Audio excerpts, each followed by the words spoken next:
Oh,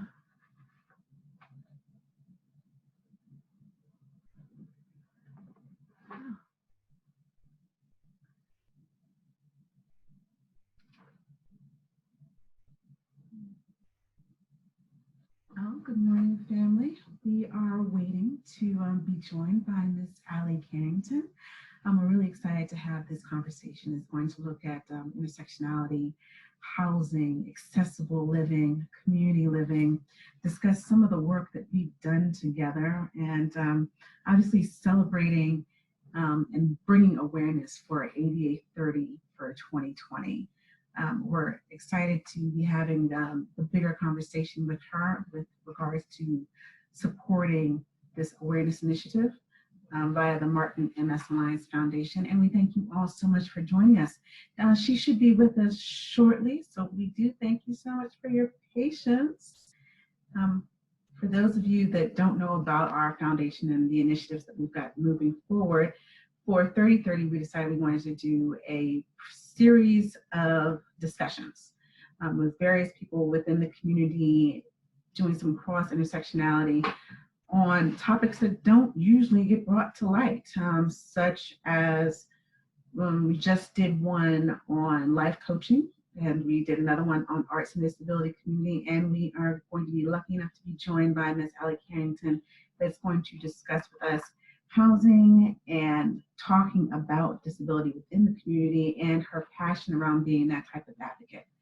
I've been lucky enough to know this young lady for a while now. We served together on an advisory board looking at ways to bring more intersectionality to the community in a more systemic fashion with the World Institute on Disability. So this will be a great and fun conversation. Thank you guys so much for joining us, for watching this presentation.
I know, I can see your face now too. Oh, this is wonderful. I feel like we haven't had a chance to really talk since. I know. It's been so long. How are you in this moment? Oh, the small ones are good. You know, just enjoying summer, relaxing, staying in bed way past time they should be up. Good. That's what I like to hear. Right? Take all that good time to just rest and relax. Good. I'm doing all right. Yeah. Yeah. Lots of changes, and we're living in this time right now, so it's just intense, but yeah, but grateful, taking one day at a time, honestly. That's all we can do, right? That's all we can do. It's all we can really do to move forward. Oh my goodness. I'm just happy to see your face. It's kind of crazy. I don't want to. I know. Thank you for thinking about me. This was so sweet, and yeah, just for this. So absolutely, no, we had to have you, and the work that you've done and the work that we've done together. How could we not, reach out and cross our fingers that you'd be available to speak with us during this amazing month? And I know it's really busy, so I'm going to be respectful of your time because no problem. No. Yeah, 30th anniversary. Yeah, and so well, I know it's 11, so I don't know. No, I want to hear. So you are doing these every week, well, or what? trying to do them every week. That way that we are able to have something that's focused and posted. But it also all depends on everybody's schedule. Well, I'm just really happy to be able to have you here and to be able to participate. And because I'm going to be respectful of everybody's time and thanking everybody so much for watching and joining us at this moment, um, just to let everybody know a little bit, this is Miss Allie Cannington. And she's just going to do a brief bio about herself before we can get into. She's give her our 5 points, who, what, where, who she is, where she's from. And you know what? Give us one thing we can't read on your bio. Like, what was your favorite when you were in third grade? What was my favorite what? What was your favorite movie when you were in third grade? Hi, everyone. My name is Allie Cannington. I am calling in from San Rafael, California, which is about 30 minutes from the Golden Gate Bridge on the other side from San Francisco. And I am a white, queer, disabled person, activist, and my favorite movie, gosh, in third grade, do I want to say it was Spice World? And recently I went on a road trip with a friend and we listened to the soundtrack. If you haven't in a few years, I would definitely recommend that you tune back into Spice World soundtrack. I love it. That is perfect. I love that. It's funny. I liked Spice World too. Who didn't? that was a moment in time. Yes. Right? Exactly. Gosh. Music history. Well, to get into what we want to kind of discuss today, Allie, as a community advocate, how do you see, let's kind of discuss a little bit about the LGBTQ plus community and the movement, youth movement that is currently taking place right now, and its intersectionality with disability. I think that sometimes that gets a little bit glossed over. We're doing a lot with regards to social justice right now, acceptably so. But I don't want us to leave out this part of this discussion as well. Just what's your thoughts and your feedback on that? Yeah. I mean, I think in our pursuit of freedom and liberation for all people, we, of course, cannot leave our queer and trans siblings behind. And I think just like disability is within every community, in fact, disproportionately amongst marginalized communities, so are LGBTQIA folks. And so I think that there's different ways in which we can do when we do our daily work of disability activism or whatever issue you're working on, there's different things we can do to ensure that we're letting everyone who is in the room be their full selves. And then also, while we encourage like who is in the room to open up about who they are and maybe a part of themselves is LGBTQIA, we also then realize, okay, who may not be in the room, who may not feel comfortable in these spaces yet, and how can we ensure that that changes. And so, for example, like small things like, I didn't even hold myself accountable. Like, I didn't introduce myself with my gender pronouns.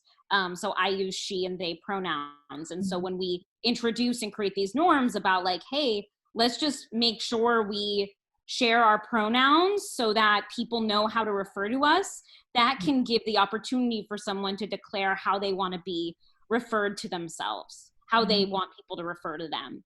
And that moment can be transformative. I've seen it happen time and time again. for folks with and without disabilities who share for the first time that they want to use different pronouns than we had known before.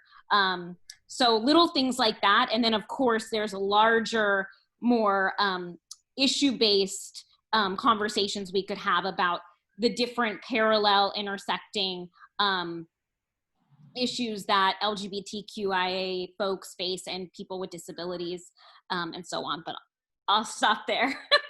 No, that's absolutely right. I do think that these parallel journeys, they intersect on so many different levels. And I do think that it's a very low lift. And I remember getting such pushback with regards to working with the State Department and trying to explain to some more of our more formal colleagues how it's really rude and inappropriate of us to go ahead and declare that person a Mr. or a Mrs. just based on their first name.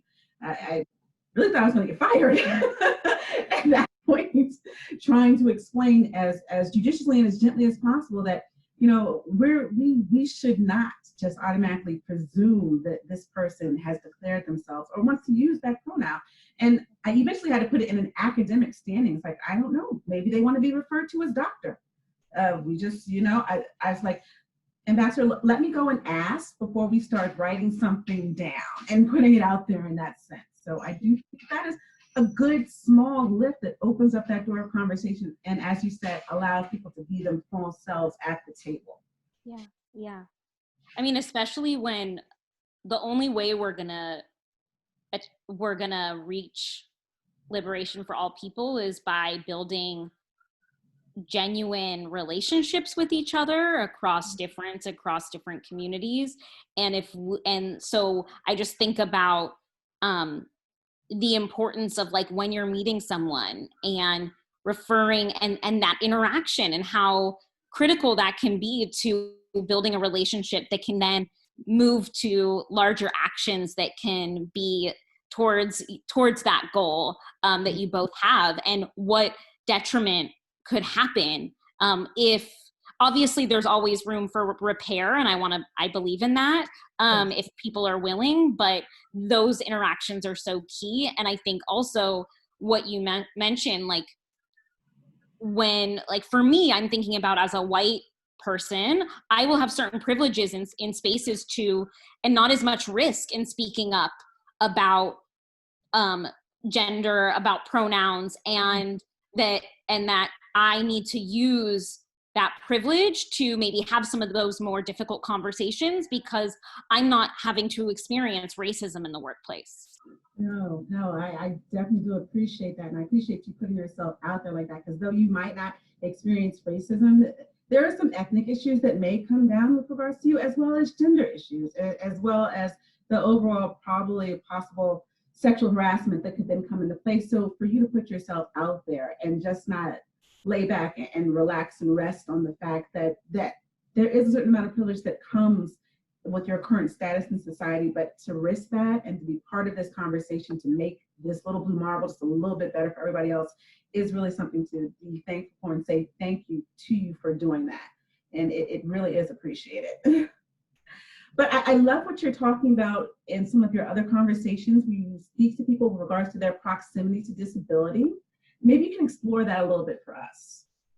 Yeah, so I think what I like to say is, I want to, in any work I do, I want to support people to connect and maybe realize their proximity to disability. And so disability can mean so many different things. The umbrella of what now it's 61 million people with disabilities in the US, that can range from mental health, chronic illness, intellectual developmental disabilities, physical disabilities, sensory disabilities, the list goes on, right? And I think it is, statistically, we are all connected to people with disabilities. We may not make the link that those individuals may have disabilities, but it's just the reality of being human and the reality of aging. Like, majority of us, whether or not you have a disability right now, most of us will age into and develop other disabilities or new disabilities. And so I think regardless of how one identifies, we are all so just one moment away or one relationship away from disability. And when we realize that, when I continue to realize that, it continues to ingrain in me how critical the fight is for disability rights and justice for people with disabilities and all people. And I think in the disability rights movement, there can be sometimes some hostility to folks who don't identify as people with disabilities, but who live with disabilities. And I think I have some problems with that, because I think that there's a lot of reasons why people may not identify as people with disabilities or as disabled, but that doesn't take away how they experience ableism and how they have the right to be treated equitably in our society. Absolutely. And I do appreciate, and I love how you said you're 1 degree. I know we all used to play that game, 6 degrees of separation from Kevin Yeah. Bacon. Said it wrong.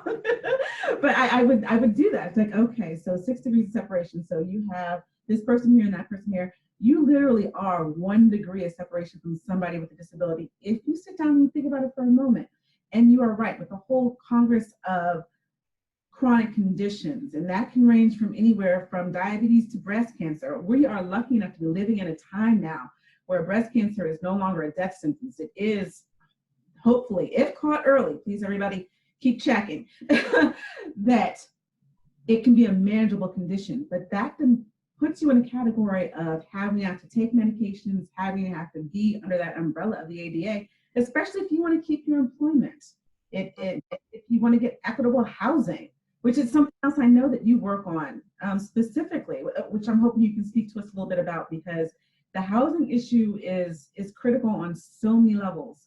For me as an individual, that living with multiple sclerosis every day is, maybe I can walk up the stairs today, maybe I can't. Am I eventually going to have to locate or relocate someplace where stairs won't be an issue? And will I be able to, one, find it, to afford it? So what is our conversation around accessible and equitable housing? Yeah.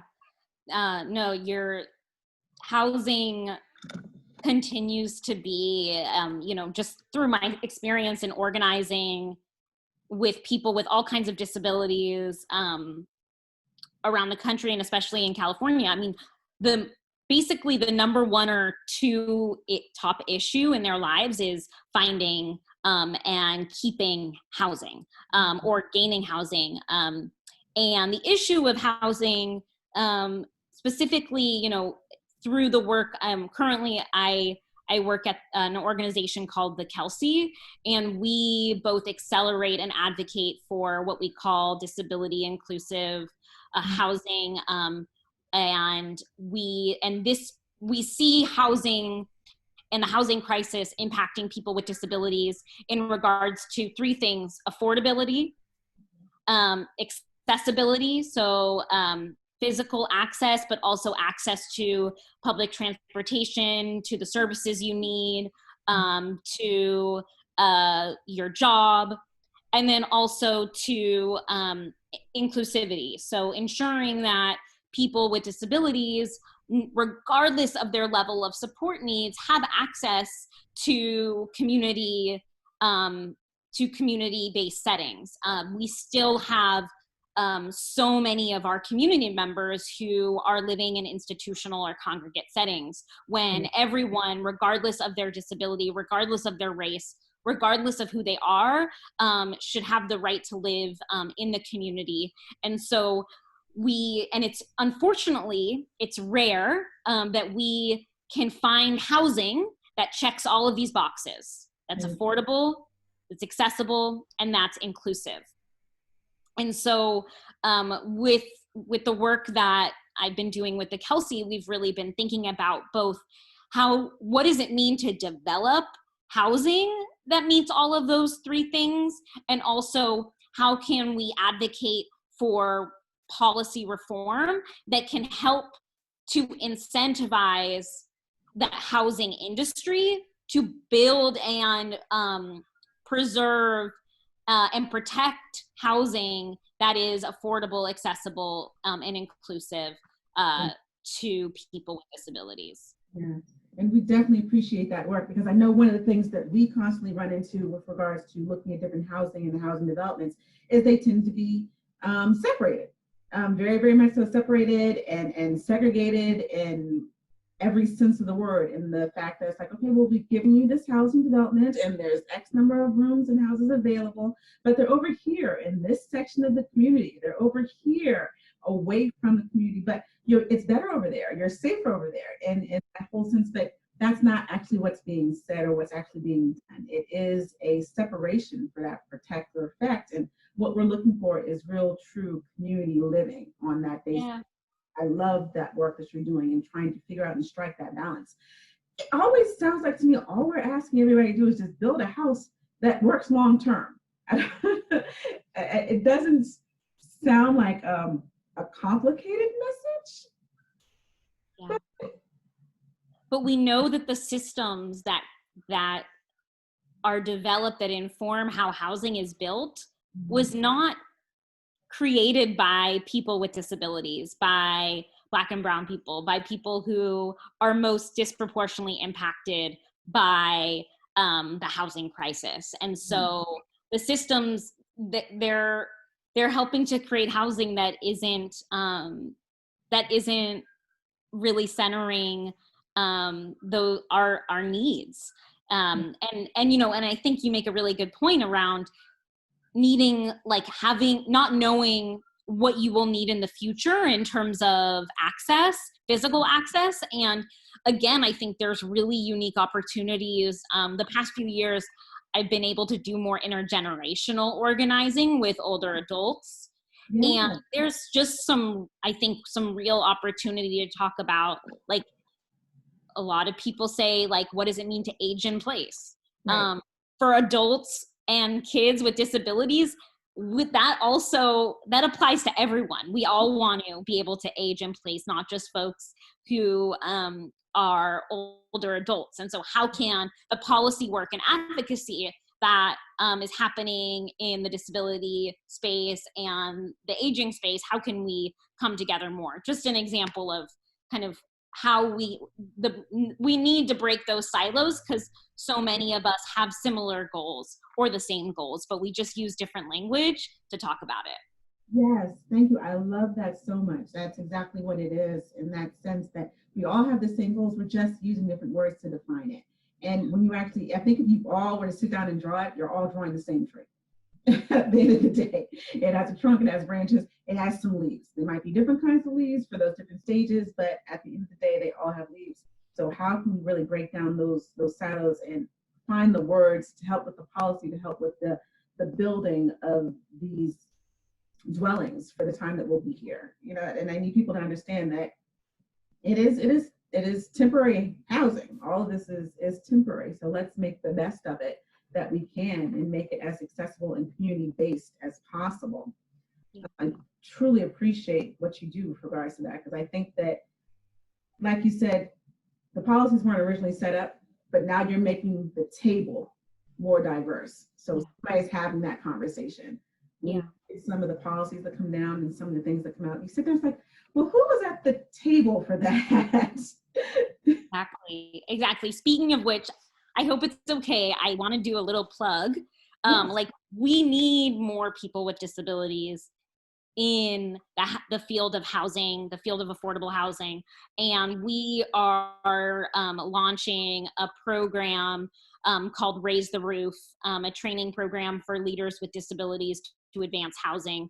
And it's a program that'll start in August and it'll go through November, and would love to just share that opportunity for any of your community members who may be interested, want to learn more about housing and how it all works, so that we can then be really ready and informed and supported when we get to those tables and say, hey, this needs to be accessible, and here are some ways we can make that happen. So check out Raise the Roof, and I'll hopefully maybe see some of your comrades join us for that.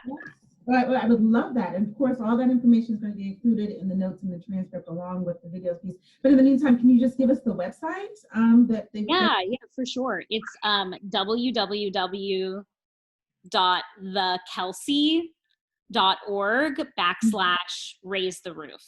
Okay, that is great. Thank you so much, Allie. Yeah.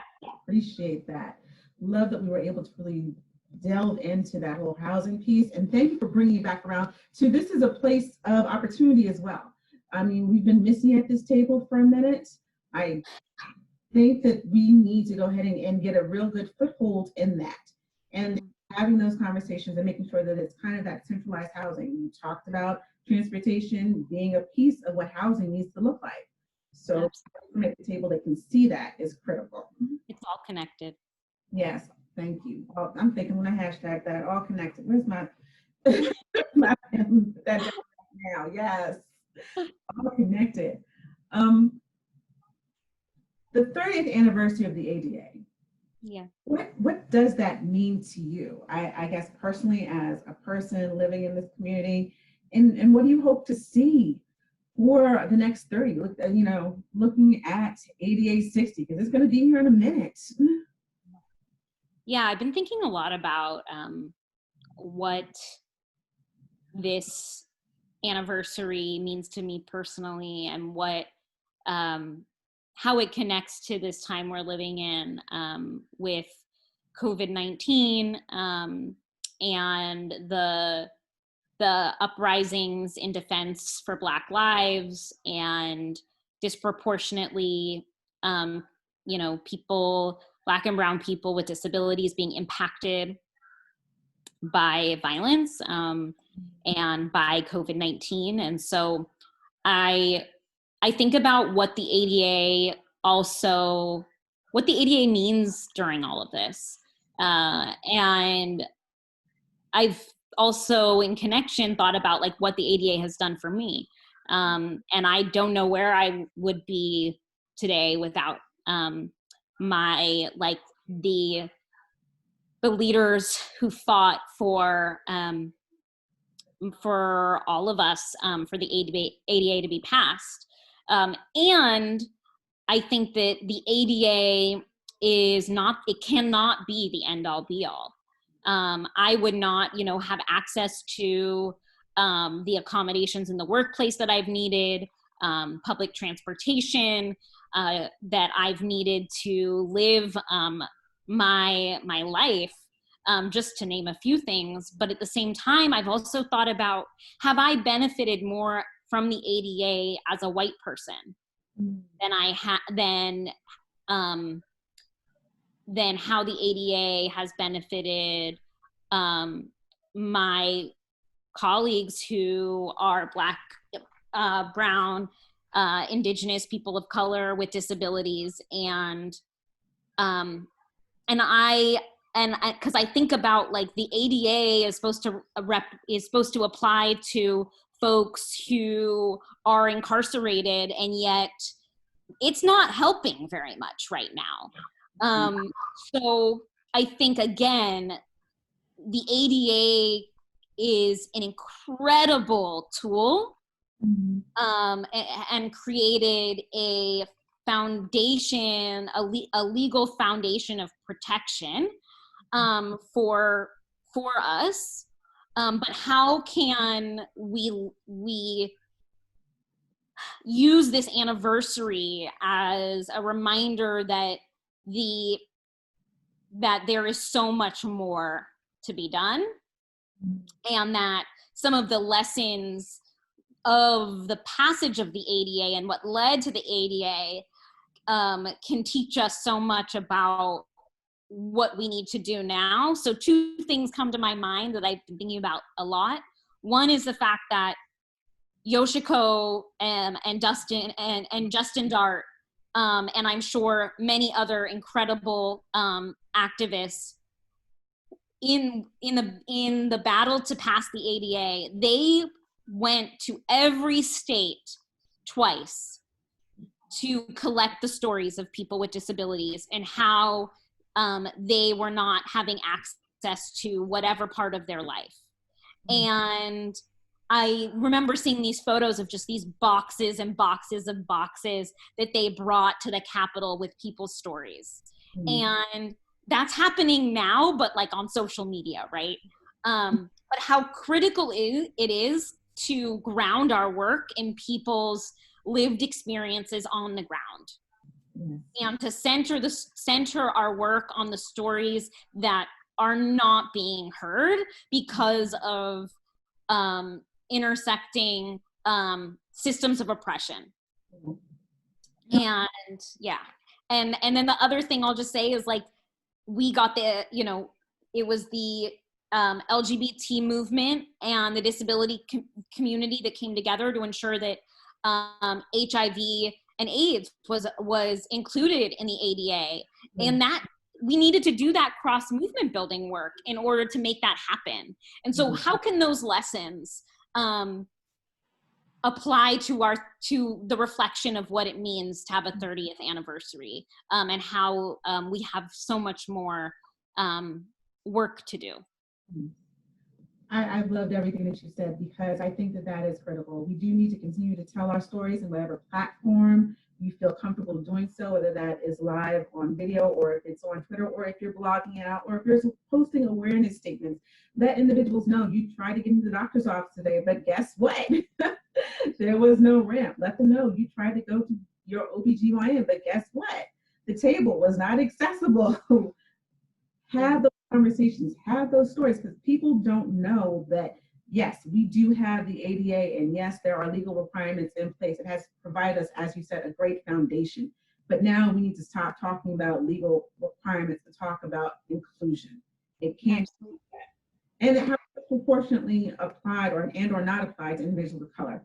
Tell your stories about how many different pieces of paperwork you had to fill out just to prove that you had a disability. How many times you've had to go back to the pharmacy to get your pain medication because they weren't sure if you looked like somebody that was actually sick because of whatever preconception they had at that moment. What are we doing better, or what can we do better with regards to the system to try and figure that out? And I think these conversations are good with that. Absolutely, absolutely.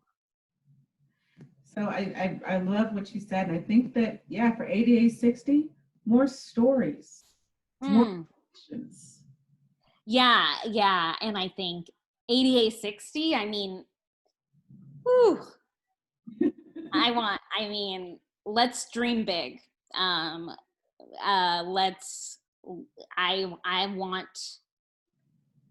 want the world to be a very different place in 30 years. And I think that the ADA can help us get there, and we also need a lot more.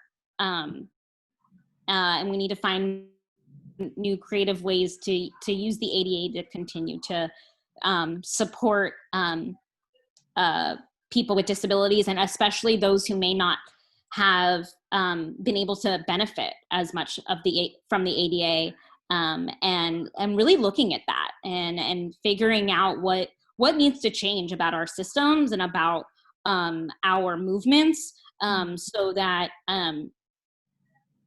the ADA really equitably benefits all. And you know what? I think that that's exactly where we should go, and where we can kind of end this conversation. How is the ADA going to start benefiting and being equitable to all? Ms. Yeah. Thank you.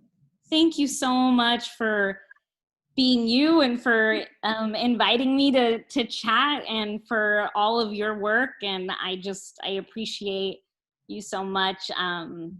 And yeah, I want to celebrate this anniversary, and also honor whatever everyone needs to be able to take care of themselves and their loved ones, as we navigate this time.